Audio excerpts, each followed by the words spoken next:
Hello and welcome to the first lesson of our course on making a hyper-casual mobile game.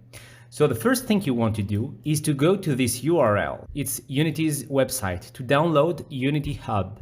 All right, let's get right into it. So press download Unity Hub.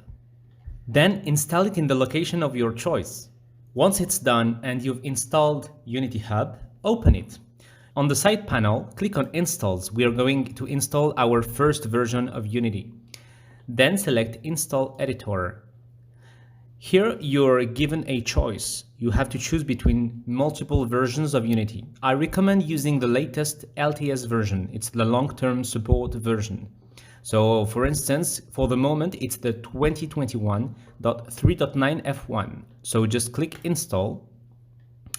Select Microsoft Visual Studio Community. So you should have a checkbox. I already have it, so I don't have the checkbox, but you should have it.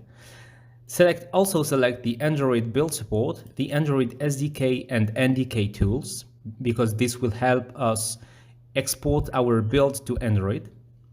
And then select iOS build support too. All right, let's hit continue. And then tick the checkbox to prove that you've agreed on the terms and conditions of Unity. I recommend reading this, but yeah. Install.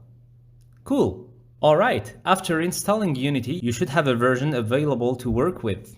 Let's get right into the next lesson where we're going to create the project.